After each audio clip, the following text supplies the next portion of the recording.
all forms of. It might well be a total end to rape and to all forms of violence against women. Rape isn't an isolated brief act. It has life-changing effects. A pregnancy or a sexually transmitted disease, immense trauma, and unwarranted sense of shame. In both conflict and in peacetime, it often shapes women's decision to move from their communities through fear of attack or the stigmatization of survivors. Although it is so pervasive, it is badly underreported for many reasons. Reasons such as, in many countries, women know that they are overwhelmingly more likely to be blamed than believed when they report sexual assault.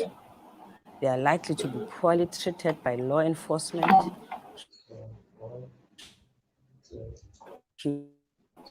humiliated, and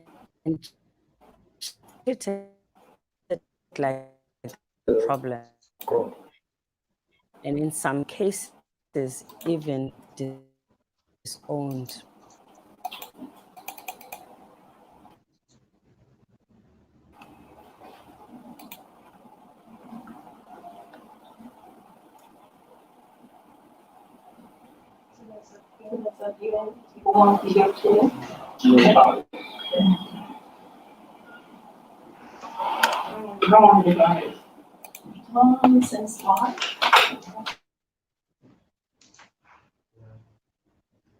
Ladies and gentlemen, welcome to the Eva Show. Today we have a special guest. But first of all, I would love to apologize for the little delay. I had some technical issue. I had to delay the minister. My minister, thank you so much for your patience. Welcome to the show, and we have the Minister of Gender, Children, and Social Protection. Today we're going to be discussing a very important topic. But before I get started, Minister, I would just love to ask you, why, many people will wonder, why are you for the position of Minister of Gender? But for me personally, I have read a lot about your background. I have heard a lot about your background and your experience in the field that led to your appointment. So can you tell us a little about yourself and your background? Definitely. Everybody knows my name is Willametta Issei-Guitar, and I am from Liberia, of course.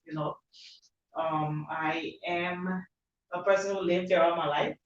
Obviously, with the war, everything, most people try to travel to get that opportunity to further education because the more we wait for the world be over, the more, your time was going. So I did move to the States to go to school and all of that. But even while I was in the States, my passion has always been working with my community. So meaning my Liberian community first and foremost, and then in extension because I live in Minnesota where there's a lot of Africans, so I was able to like move into just helping generally in the African community. I started off with advocacy from that endpoint. Started I fell in love with politics from the local community politics there in the U.S. and but just really and truly, I've always worked with kids. I work with children, advocating for them within the school system. I worked with elderly people, within the communities. One of the things that really got me involved, really back into the Liberian community, was working as a program manager for the Minnesota Council of Churches Refugees Program. So, we repatriated refugees from Liberia, from all over the world. So it wasn't Liberia, but other parts of Africa and also Asia. That's when the more people started coming in and all of that. And I was really the one who handled asylums, so people who were, coming in. So we're really helping get, with my people who are coming from home and had issues, helping them through the system and all of that. And I just really fell into being naturally into being an advocate, So then I also worked when the TRC situation happened. I also worked with the TRC diaspora team as one of the advisors on there, and just really got involved in helping people with their speeches and the statement session and all of that. So it was just a great thing to be on that end, but then just very immersed in the community. And then being able to come back home was very important for me and getting involved with just everything that was going on here politically and also community wise. So I was happy to come back. Of course, primarily I came back as a young woman involved in politics, and then moved into the non-governmental arena, and ran a foundation for a little bit, and then went back into politics. So, I have a whole lot of just the advocacy part, and it's a passion of mine working with young people, especially young girls and boys, and then just really making sure that people understand their rights, making sure that they're able to speak up for themselves, and just being a part of the comments. Wow, I'm overly impressed, even though I was when I read about your profile, but now I can think about a better fit into gender than you, Madam Minister. There are some people who You say no. you have no. You have all the experience. Wow, thank you for everything you've done so far. So now that we know a little about the minister, can you kind of summarize the roles and responsibilities of gender, children, and social protection ministry? Because most people limit you for so many things and they don't understand that you have limitations, So can you explain to them what exactly you do? Definitely. So the mandate of the ministry itself is really to advocate for women, girls, children, the vulnerable, the disabled, disadvantaged, the marginalized in society, our elderly. We're there to ensure that we're the government arm responsible to ensure that their rights are protected. Okay. We're there to help initiate policies and programs for them because, and one of the things that I feel, I was able to do, I was really happy to have that room, that space to do it, was to just really be 100% a part of crafting of the PAPD, the government's own corporate agenda, and ensuring that it was gender responsible and gender sensitive. Ensuring that everything that we're promising in there also has space for women and children, the elderly, the vulnerable, and all of that. So that's part of, just the policy making and ensuring that all the programs that, we got available. But one of the other most important things is to ensure that everything that government has to offer, we do not forget that sector of government. And it was a simple thing that happened even just now on COVID, when we started a response, the president made sure that we went ahead and set up 2 different pillars for the Ministry of Gender to have. The psychosocial pillar, which forms a huge part of the response because, of course, from Ebola, we got to know the effects of the illness on people, and so we relegated that to COVID, and then the women, girls, and children pillar.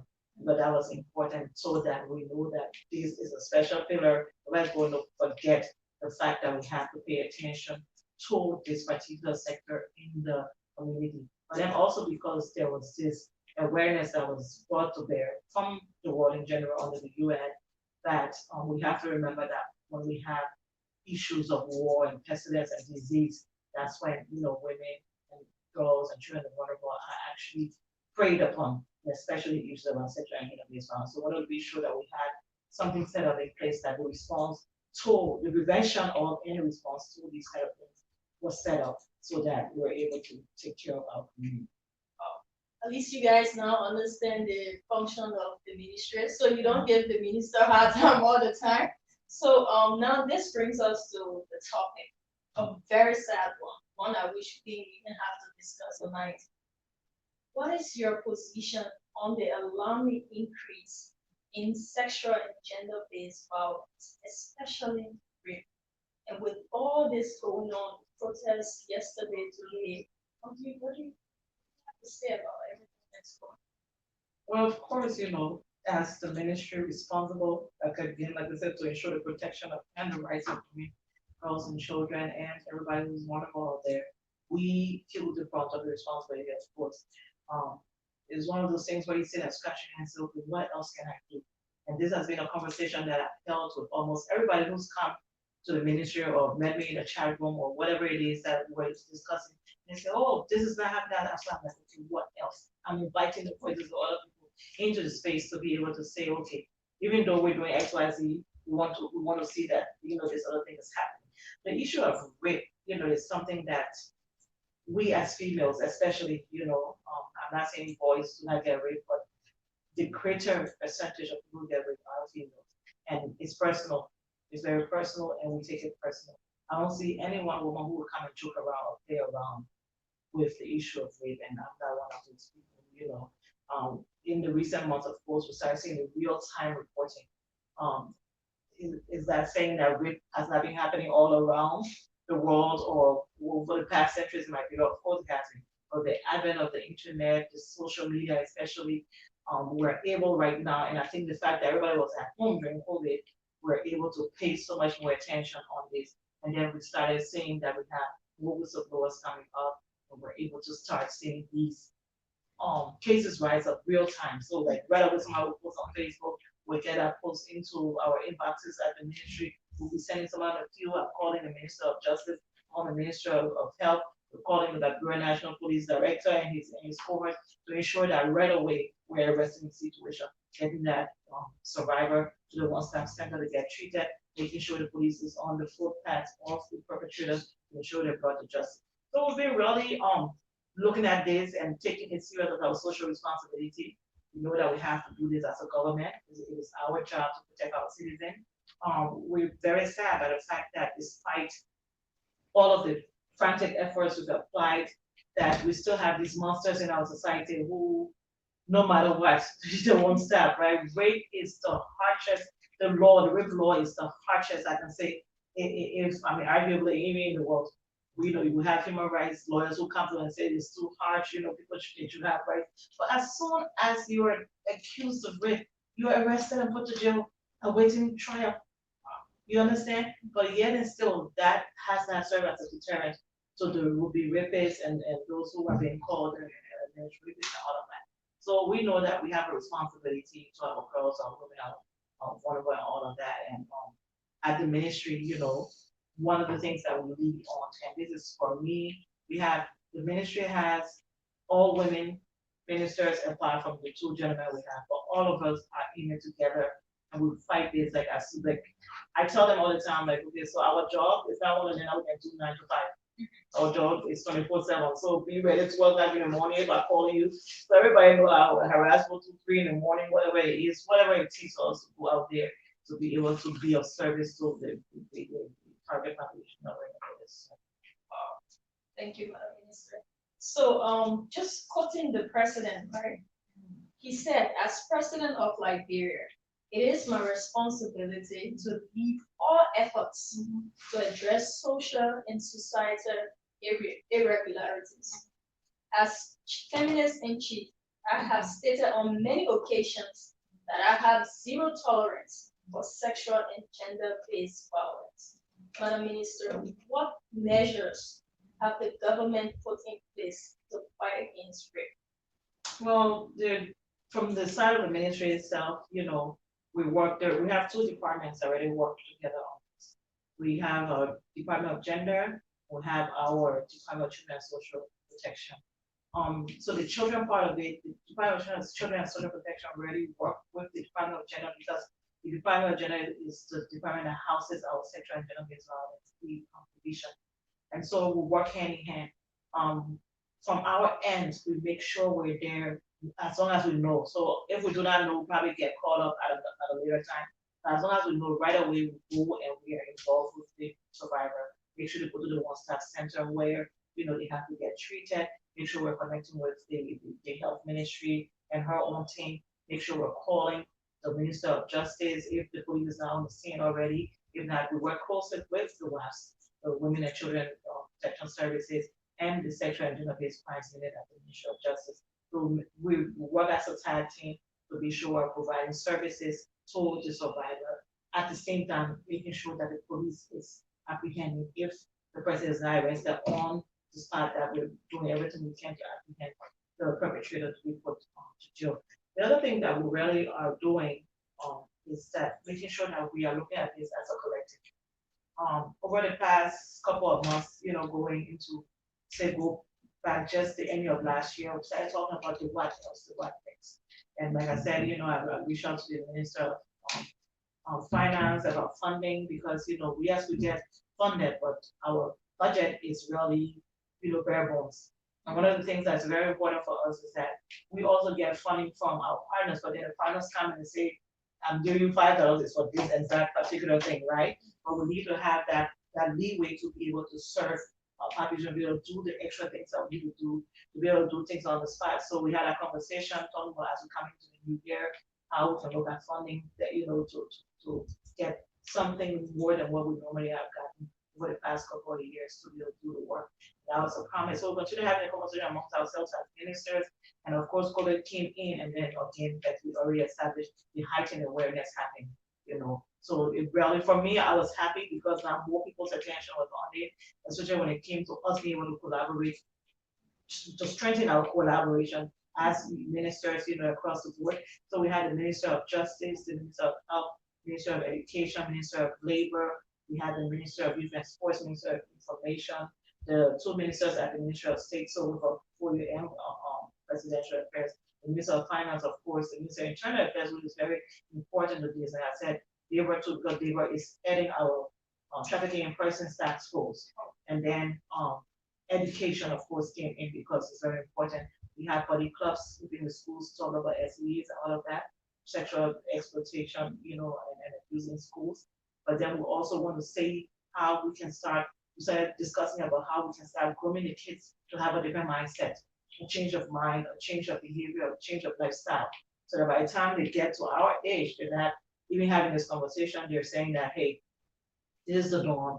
Boys already know they shouldn't be attacking girls. Girls already know that they're self-assured, they're allowed to wear anything they wear, nobody's going to be attacking them. And just being in a safe environment. So we started having that conversation. We put together a recommendation document that we presented to the president. President formed instantly formed the interministerial task force on gender-based violence and invited the other two branches of government to a conversation that he was sharing with his executives. The purpose of the other two branches of government, not just to take part because of course we are all separate, but so that they're there because they're, the heads of the other two branches of government are human beings too, and they have children, they have family members. It's just so that we hear where we are at in the fight, what's going on, what the challenges are, and all of that. The vice president was also present and she co-chaired the meeting. So it was a very frank conversation around all of things that was going on. One of the questions that came up that really gave us our first takeaway out of there was the president asking, okay, what's really stopping the persecution? What is the greatest challenge in the persecution? And the justice minister said that the people have definite proof. And with that, so what do you need to check your DNA machines? We had a promise from our partners, on the side of the UN, under the Spotlight Initiative. The EU Spotlight Initiative is something that we got a version of the fact that the president went to Brussels in 2018, gave a wonderful speech advocating for women and girls in this country. And for that, we were able to get to be one of the only 7 countries in Africa to get some money to be able to help fight sexual and gender-based violence in Liberia. And under that, they had already targeted to buy 2 actually 1 DNA machine, but then also revamp the one we already have on ground. So we do have a DNA machine in country, but unfortunately, as soon as we got it, the company was bought out. Oh, wow. So now we have to move that back to the US. They have to, I guess, reconfigure or whatever they have to do with it, send it back. So he said, in addition to that promise, we want to get another 2. So that was the first definite takeaway we were able to get out of that meeting. The Minister of Finance to go ahead and buy 2 additional machines, so we'll be having 4 in the country. And then he mandated us to go back, form a technical team, and consult. He didn't want to just hear from us and hear what we felt we were lacking, but also wanted to hear from all the different stakeholders, our international partners, the CSOs, the NGOs, the youth groups, and all of that. So we went and did that, the consultations, made sure that everybody's input was embedded within this roadmap that we presented back to him, so that as a country, first of its kind, all of these pregnant ministries coming together, the international community, our stakeholders coming together, and those who are actually in our communities, the local community actors coming together, to say, okay, with every other thing that we've done already, this is where we want to go to fight this spread of rape, and we have to be committed to it. So it's hope that, as soon as the president is done reviewing, he'll be endorsing that roadmap, we'll be able to move forward and implement. And like I said earlier on, with some of the other people I talked with, my ministry is open. All of the ministries, these are all public places. We are public servants, so those are open. It's better you come in and have a conversation with us, find out what it is that you want to know, ask the questions you want to know, that will be out there and not knowledgeable about it. We will definitely come in, we'll continue with the outreach and awareness. We have the Minister of Information, who's also a part of that task force, who will be rolling out with his own team. We know we have Rural Broadcasting, we have all of these other we have Lena. And then we'll also be engaging the press union, we engage the female journalists. They are also a part of even the learning. We've had trainings over the past, even during the COVID, where they're now training their own colleagues on reporting cases that with sexual and gender-based violence. Now re-victimizing the victims, for example, by exposing their faces, their locations, their names to the public. Like I say, I love the whistleblowers. Please continue whistleblowing, but just let's all be conscientious of the fact that we have to protect the information of the survivors, because it's important that they are not re-victimized. So we have all of these things going on, and measures, we have that setting up. The one thing that I'm praying for that is included in this roadmap is, I will have the PSU and the ERU and all of that. My major excitement will be that we'll have something established, whether it's I don't know what the acronym will end up being, but whether it's going to be the GRU or the GSU, whatever it is, but so that as soon as there is a case, somebody's calling that hotline, that group of people are ungroupable, who are getting in a car and coming to that space to be able to get that perpetrator right away from the community whilst we're there providing the support that we need.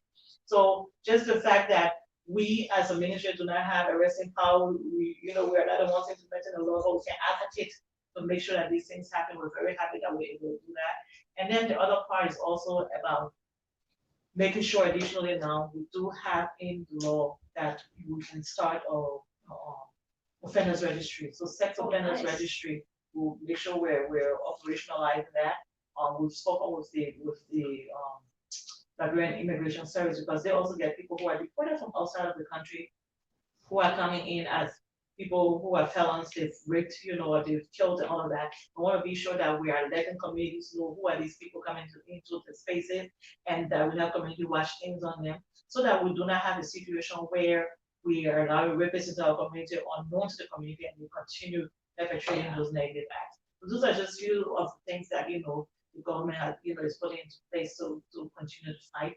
And I hope that everybody can be positive about it and come along. Like I said, it's an open invitation to the public out there. Come along, be a part of this roadmap, and let's do it. It's a roadmap that we'll be starting as of September 2020. We want to see the outcomes for September 2022. And once this endorsement, the president will be revealing this to the public. Everybody will have the information. And we have all the different agencies have put in their big their concept as to what it is that they want to do. As from my help has done first, the justice, for example, one of the other things that's going to be happening is a brand new prison, probably not in the short term, but in the long term, that will have space to put these rapists and perpetrators of sexual and gender-based violence that they know is going to be hard labor. It's going to be a place that when they know they're going there or they hear about, that they'll be trembling in their boots. But that's something that we really need to do. Outside of that, the other thing that we're doing now as a part of the roadmap, and hopefully to be reaching out to the other two branches of government who were in the conversation, who were in the room but not in the conversation because they were waiting to have us present to them, will be just the suggestion on amending the laws. And that includes the children's law, the rape law, even the most recently passed domestic violence law, and also the inheritance law, so that we're looking at the different kind of gradings for punishments in there. Are the punishment strong enough? I know a lot of people talk about death sentence, for example, but with girls having signed on to agreements, even if it's non-binding, at the end of the day, we know what it was. But right now, we have to be realistic about what we can do. But at the same time, how far can we take the punishment? Life imprisonment, whether it's chemical castration that we can present to the legislature and say, can you make this legislation? Whatever it is that we can do, then everybody's idea is welcome. And that's why these will be open forums and people can come and bring their own ideas, and hopefully the legal minds will be in the space to help guide us, so that at the end of the day we have the best that we can as we are trying to amend these laws. You're doing so much, Madam Minister. I'm hoping that everything comes with this and we can be able to get these people arrested and prosecuted. So, Madam Minister, I just want to know, when someone gets raped, who is the first respondent they can reach out to report the case, and when does gender come? Well, as long as we know about it, we're coming right away. Okay. Right? Okay. But otherwise than that, we go to the first place that a victim, if somebody is victimized, immediately will move into the medical facility. And the best medical facility will be the one-stop centers. We because that's where they have all of the tools available to establish the case as a rape case. And that is important because that is the report that is taken to the police, or at least the police can get or to start investigating the case. So that is the first step. Once they go there, the next thing is to establish the safety. So if it's a child, of course, we'll take custody of them right away. And then, at some point, your caseworkers and social workers will check the home to see if it's safe there. But we'll take charge of them right away because we need to start social counseling, provide them food and shelter and all of that. If it's an adult and if there's space that they're coming from, they feel that they're safe enough to go back to, they can do that. Otherwise, we also do offer that space for them. And we also offer a safe home, we offer the counseling, and then we just really walk along with them throughout the case process. And the thing about the situation around adults is that they're not forced to take our help, of course, but we let them know that the help is there, and along the way, we're willing to go with them. But with the children, we definitely do that mandatory. Okay. So, are there specialized hospitals to handle rape cases? Yeah, we have Hope for Women right here in up around the ELW junction there.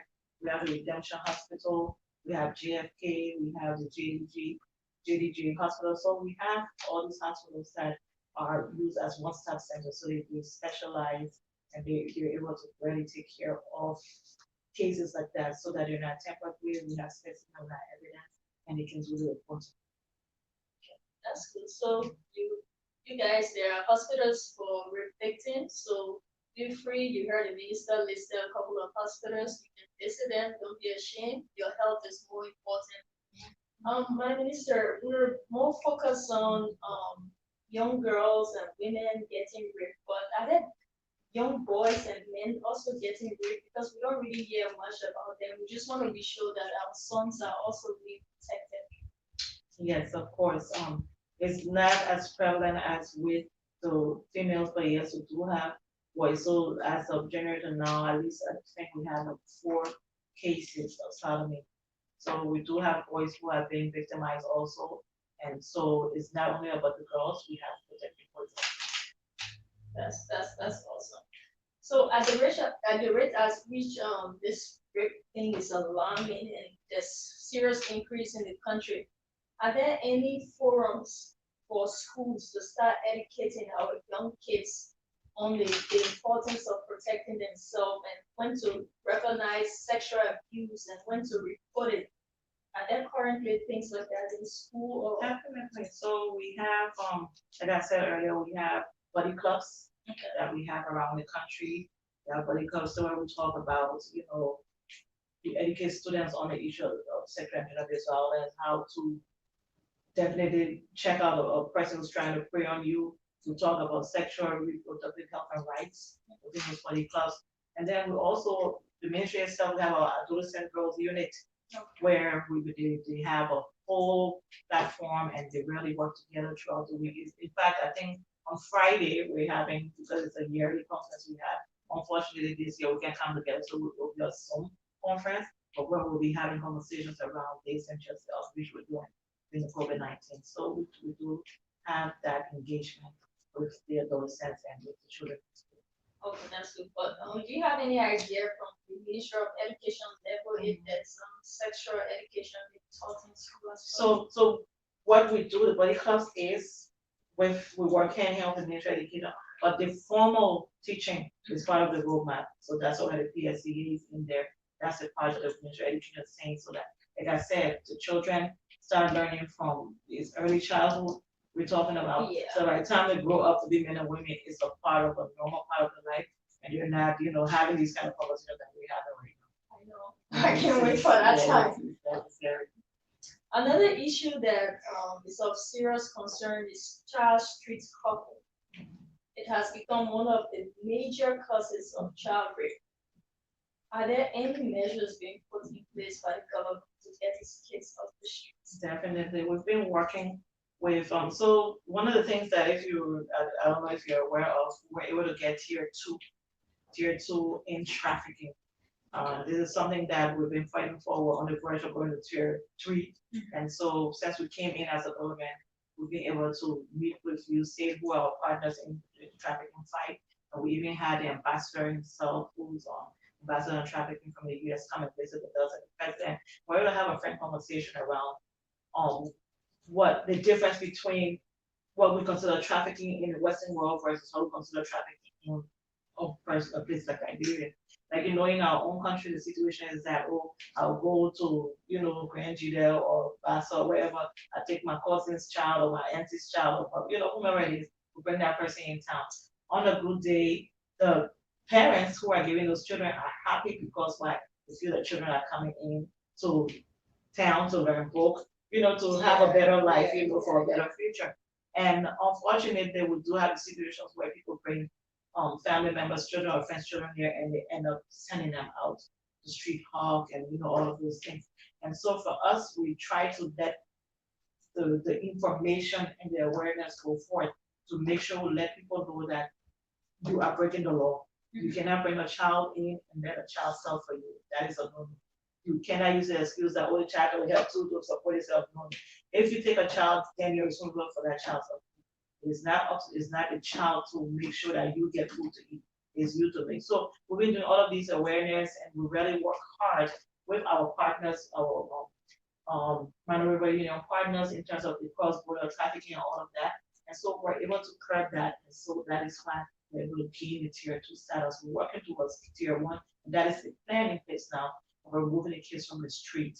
The president has mandated us to go ahead and find a place to be able to have the children in, so that we take children out of the street. Our main goal is that we have a place on the highway, and normally we take children, we take them to our transit center. But the main thing here is that we try our best not to remove children from families. The last resort, we will take a child into a foster home. So once we get children in, we try to do family reunification. So we can find the families in the families to take them back to the families. The problem is that then the families, somebody else will come, and because again that person is so close to a child, we're going to be given to that person, hoping that person will be better than that. So there's all of these things that we're working with, and this Ministry of Labor actually leads on this. So we're working closely with them and making sure that at the end of the day we'll be able to get the children off the street. One of the things that we try to do, and we made sure that we advocated with the Minister of Health when she was doing the health emergency announcement, was to make sure that we didn't have children in the street and all of that. So that is something that we're working on with her, the Ministry of Labor, and also Ministry of Justice. So LNP True Justice, to ensure that once we start seeing the prevalence of children come back in the street, we'll be taking them back out of the street and doing that for reunification purposes. Again, this is part of what Labor put funding into the budget that we have for this roadmap to be able to enhance that fight also. That's good. This is a very tricky question, but I need to ask you this because you've seen a lot of cases and a lot of rapists. People have this myth that rapists are strangers, but Madam Minister, what does a rapist look like just for people out there who are viewing? Because there was a time a friend of mine posted something when everyone went off with the whole rape thing, and she said, look at the man in the mirror. So can you tell us about the kind of people that go about raping people? And we always think that it's strangers from outside, but then sometimes it happens from within.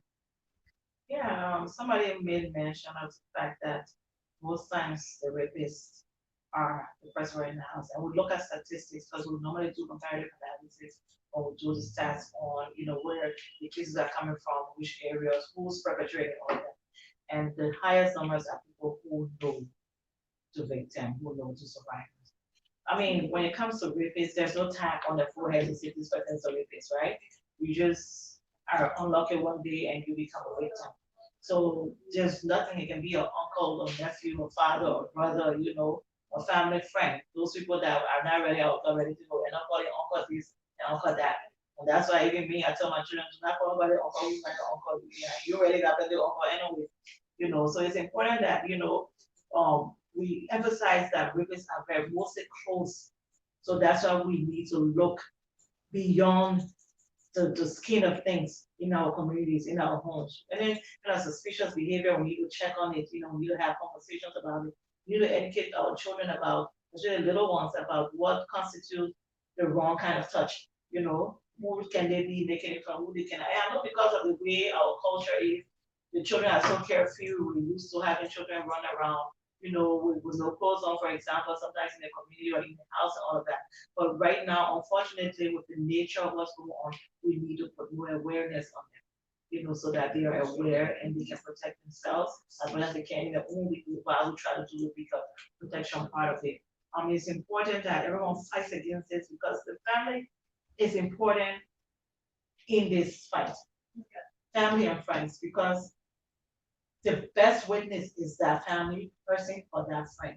And we cannot go into a space where we are compromising cases because it doesn't help any one of us. All you're doing is leaving that person open, either get re-victimized or leaving that perpetrator open to go and perpetrate against another person. So we all need to, put hands together to make sure that we are able to fight this scourge of rape. And it's not only on the government's head, on your head or my head or the president's head, it's on each and every one of us head. It is each and every one of us responsibility to make sure that we are all helping to educate each other. The little that we know, we share it as the government is doing the people sharing. But just so it has to be intentional and purposeful. Those are the two words. If you can take nothing else away, it has to be intentional and purposeful. It is so very important that everybody join this and do it honestly. It's not about grandstanding and pontificating or, if somebody said they're getting donor money. How serious are we in this? Come and join us to do this. Like I always tell the ministry is always open. People are welcome to come in and, be a part of the conversation. And, let's do this work together, I'm not putting the onus on the public out there. I'm just saying, if you're interested, come. But we will continue doing the work.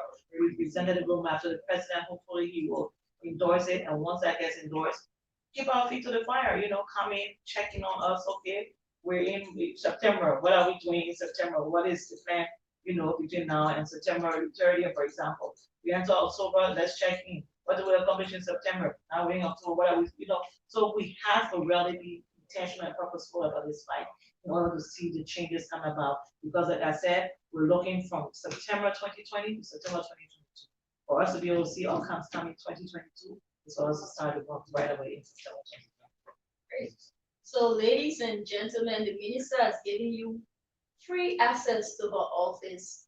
If you have any issues, visit the ministry, talk to the minister, hold her accountable. She's telling you to do that. So we all have to work together to fight against rape. It's everybody's fight. We can just hold the government accountable and we don't hold ourselves accountable. Thank you, Madam Minister, for that. Another issue is that some people are blaming the system for the increase in the rape cases. Some say it's because of the low prosecution rate. What cooperation is the ministry getting from the legal arm of government to ensure that these perpetrators are prosecuted? I mean, we work very closely together. It's like, I will tell you honestly, when we have a rape case, and I always like to say this because it's very important, because if you want to be a leader, you have to lead by example. When I have a rape case, it's not the case worker who's running behind it.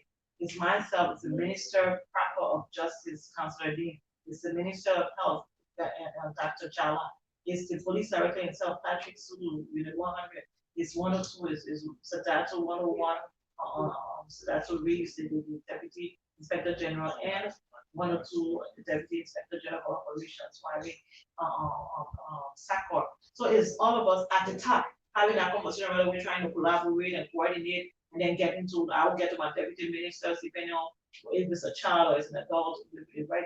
Deputy minister, we in our chat rooms or different chat rooms, in conjoined chat, and then we in our own ministries chat rooms, checking in, okay, where are we going? We're collaborating with the CSOs because the civil society organizations are the ones out there most times bringing the cases also. We're also calling them, connecting with them to be sure they give us and to be sure that we're working together and that we're taking the right information and giving us to help move the case forward, to help provide the victim the support that they need and all of that.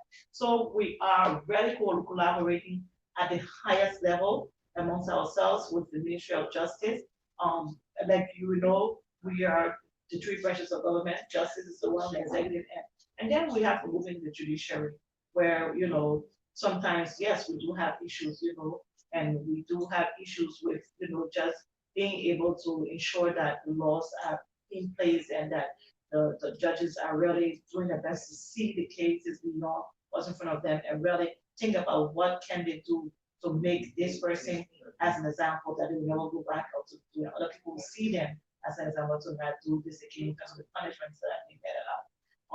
The Justice Minister and myself most recently have been in a serious tug of war with some of the judges, for example, in Lofa County, Nima County, where they have released perpetrators. And I just want to make something clear because I said earlier today that the judge in Lofa who had released a perpetrator. And some people automatically assume that I was some of the perpetrator of the little girl whose case went viral, the little 13-year-old, and that wasn't the case. And it wasn't even the case of the little, and I said Lofa, I didn't say Buffalo, the boy from Buffalo, the young girl, and in this case of the Razor Blade, he's still in jail. So all of those perpetrators are still in jail. These are separate cases that we're talking about that involves in, with finding out that the judges have let these people go on, whatever their own discretion. And this is something that Justice Minister and myself are working, together to have put it through the system to get these people brought back. Of course, these perpetrators have, they run away, and the police has to be back on their trail to try to get them in. And so we're trying to compile this to put to the judiciary so that Chief Justice, who has promised to work with us, can look into this and see how we can have the conversations with the judges about, how they are also making out the law. The other thing we encourage people to do is to go to when the court is in session, we just now go into the courtrooms, again, public space, so that should stop you going and see how judges are adjudicating cases. And so if it's not looking right, you report it back to us. Our job is to be here. And that's why we'll have caseworkers with the, if we have the survivors in the space or not, we have caseworkers who work hand in hand with the Women and Children Protection Service and the Sexual and Gender Based Crimes Unit from the MOJ to be able to be in the space and ensure that the prosecution is paid for the survivors and ensuring that this is done. So where the public is there and they're saying missteps, that's why you're there. You are watchdogs. Please let us know, blow that top, and we will be on it. So, Madam Minister, what measures are being put in place to protect rape victims? I know you spoke a bit on it, and also the re-victimizing of the survivors. Some people just sit and post the people pictures, call their names in public spaces. What measures are you guys putting in place to protect them? Yeah, so like I said, the first thing we're doing is having this conversation with the public, because again, want to be sure that people are aware. Some people are trying to do good and they're not even aware that, oh, if I put this person face out, of cover, if I put their name out, their location out, it's actually not helping them. They just want to do good. So the first step is not to assume that they know. The first step is to try our best to get to them and continue giving the information. Like I said, I'm happy under our partnership with the UN. The FIJA, for example, is giving training. And when I say our, I mean as a government, we're getting training, more training to the journalists who have to report on these cases, so they understand everything involved and they can protect, the victims. So hopefully that helps, and with the continuous conversation we're having about welcoming of the sub-laws, but then also letting them know, please do not expose the face, the name, the location of these survivors. Hopefully it helps. Somebody asked me the other day, so what is, God forbid, the person passes? Obviously, if a person passes, well, that way you put a face to the victim because we want to be able to humanize them. But as long as that person is still alive, we want to be sure that we're not putting their faces out there.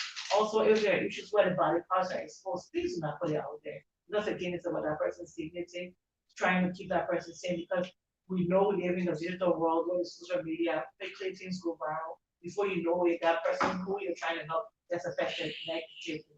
We try to be sure that we're not doing that. Like I said, we also have this roadmap that hopefully we will have supported, the budget, total budget for the roadmap is upwards of $4.8 million. That hopefully, and that plays into everybody's parts, so it's broken down into all of the different ministries that have to work together. And we want to be sure that, once this roadmap is fully supported, we can implement it to the T. And all of this will help in the protection too, because they will be able to strengthen our collaboration. Ministry of Justice, Ministry of Health, Labor, Education, Information, Exposed, like I said, Legal Internal Affairs, who is our stronger partner. Just because apart from the gender portion and rape and all of this, the next situation is okay. How do we stop FGM? How do we stop early childhood marriage. So we work very closely together also. Madam Minister, our culture asks a lot of questions of the victims when we should be asking them to the perpetrators. Like someone will say, why was she dressed like that? Why did she go to his house? Why was she drunk? Why are kids on the street? What do you have to say to those people who make excuses for the perpetrators to help change their mindset? Again, we're re-victimizing the survivor if we're asking those questions. Nothing gives a person the right to rape. No actually means no. But I want to say when it comes to underage children, children who are 17 and below, they don't even have, the way the law look at them is that they don't even have the means, they don't even have the right of passion to even say no, because they're no, but that mean no, that yes, but that even mean yes. Okay, so the burden of the law, the weight of the law is on you to educate yourself on it, to know that once it's a child under 18, that is statutory rape, by the way, do not touch him or her, period, you know. And we need to be sure that we're saying that we're not re-victimizing by saying because you wore a short skirt or because you had a see-through skirt on or because you went inside of it. No, nobody should be taking advantage of a child or of an adult who does not want to be with you. If in the case of an adult or a child, no matter what age, does not want to be with you. They do not have that on our law. They do not have that that forfeit of thought to be able to agree or not. No, you as the adult are supposed to have the own, you as the adult have the onus on you to be the one to protect that child and not break the law. If it's an adult, that adult says no, it is no. Nobody should be going ahead and trying to force a person to have any kind of sex with them, to even touch them in an unwanted manner if that person is not welcome enough. So for us to go back and be saying these things to people, oh, we're aiding, it's almost like we're aiding and abetting the perpetrator. We shouldn't be doing that. So people, we need to stop such a behavior and stop re-victimizing the survivors. Just for the sake of those watching and those who are going through similar situation, say I have a minor in my house that got raped. What steps can I take to ensure that the perpetrator is brought to justice and prosecuted, and how can I protect this kid? Well, like I said, the first step is to take that child to a healthcare center. Best thing you have to be a one-stop center because they are the ones who are trained and equipped to be able to take care of them to establish the fact that it's free. Right away, if possible simultaneously, if that can happen, the police right away get involved. One of the reasons why the one-stop center is good because the police is there already, right? The police is there, so all of the actors are able to come together.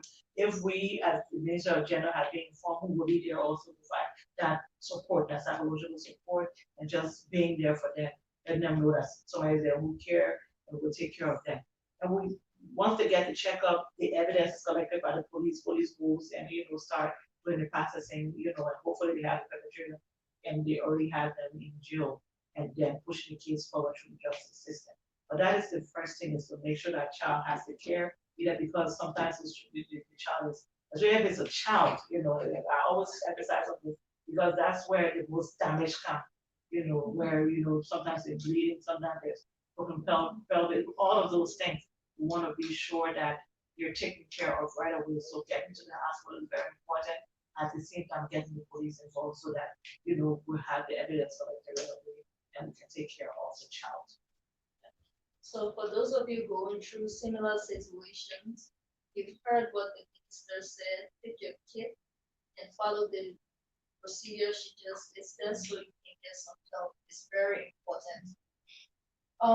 Minister, people going through trauma usually look towards support groups to help them, get through this horrible moment. Are there support groups in Liberia for victims that you go to and feel comfortable and have them? I mean, they have support groups, but these are not groups that people come. Most times when these things happen, those groups reach out. So through the counselor, because all we do is social counseling. So depending on what that, and I'm not a counselor, I will never pretend to say I am a psychosocial counselor, but they have their own steps to go through with the survivor. And so depending on where that person's mind is or that child mind is, they can determine what the next steps are, whether it's to get to a legal group, whether it's just to do the one-on-ones, and all those kind of things. They set that, and we do not intrude into that because it's very private. And of course, like when it comes to medical care in whatever shape or form, is private to the person and the caregiver.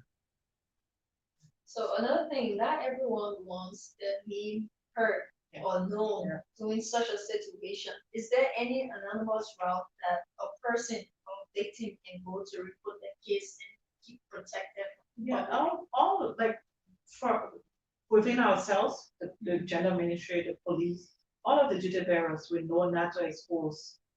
So if you see people exposing names, then they're either ignorant of the law or, basically that's what it is, because we should be ignorant of the practicing, because we know that we should not be exposing it.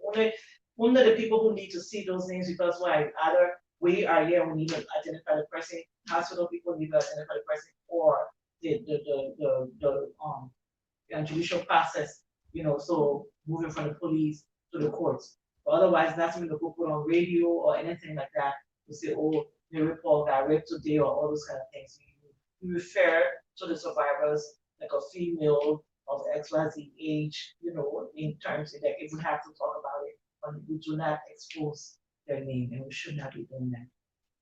So for those of you out there who are afraid to come up, you can always come up. You heard what the minister said.